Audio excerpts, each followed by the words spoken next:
pinasasalamatan ko talaga ng gusto sa Diyos kasi kung ano man yung nakita sa akin ng mga tao na yun, kung bakit gumagastos sila para bumiyahe from different places pa, mga pamasahe, ganyan. Kung ano man yun, talagang pinasasalamatan ko.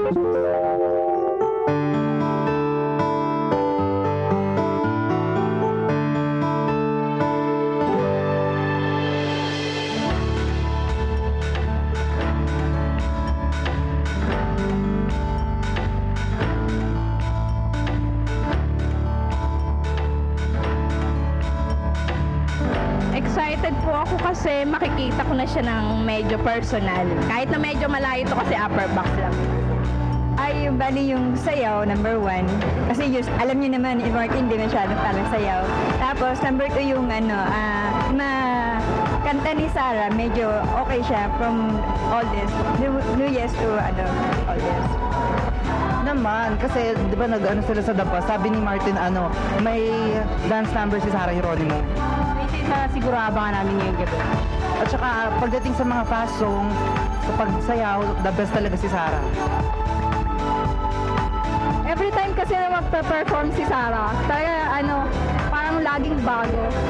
So parang wala naman kaming ina-expect. Naso-surprise na kami ng tusa, no? Basta nagugulat na lang kami kung ano yung papakita niya naman ulit. Lalo na kayo kasama niya si Martin Rivera.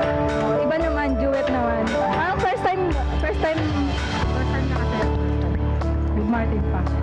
Dito bumibili pa ako ng food ni Sir Martin. Yung favorite niyang food, sinigang yung fish. Yan. Yan ang mga niya. Parang hindi na, parang lang sa yan sa kanya. Siguro may konti, hindi ko nararamdaman, di ba? So may konti naman siguro namin. Parang pag kalog pa rin siya eh. So hindi ko alam kung ninervous siya. Kalog pa rin si boss ko. Unang-una sa kanyang boses. Kaya naging concerting siya eh. At saka gwapo siya. At saka mabait, pogi. Super bait.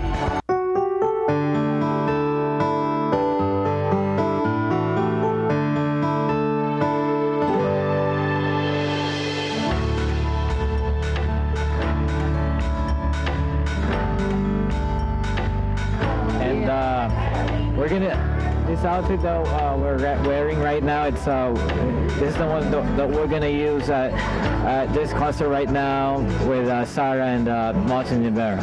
And it's very K-pop. 5, 6, 7, 8. Sorry, gotta make you love me, baby. Medyo nervous din. Kasi syempre, hindi namin expect kung gano'n karaming tao. And then, 5, 6, 7, 21.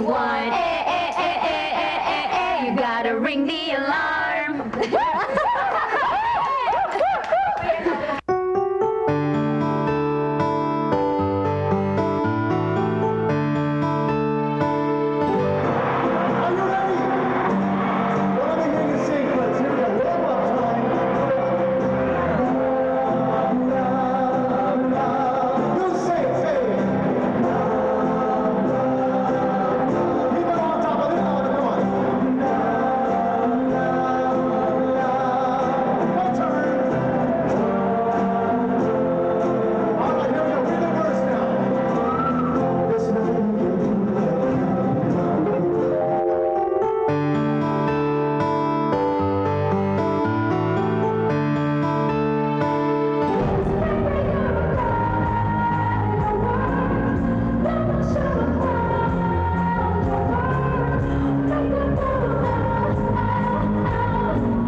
I were to compare her now and the first time I worked with her,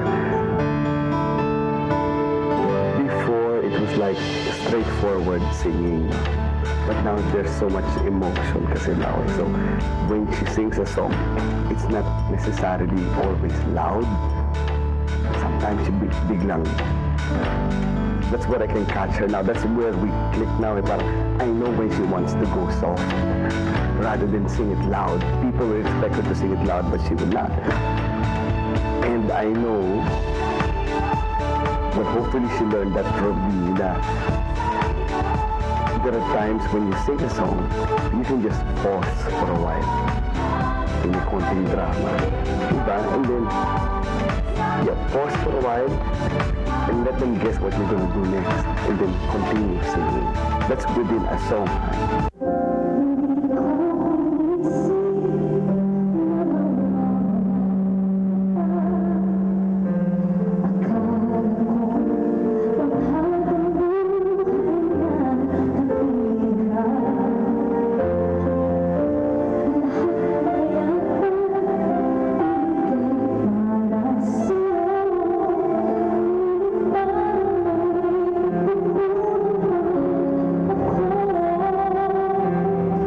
God, I mean, Sarah and Martin, that's blockbuster. It's fun, it was fun, it was great.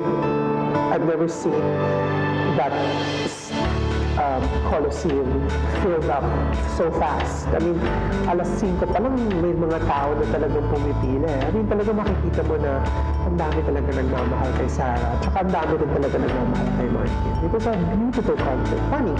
I mean, the dynamics was very different from all the other concerts. After all, Martin was there and Sarah. So it's a combination of probably sweet and spicy.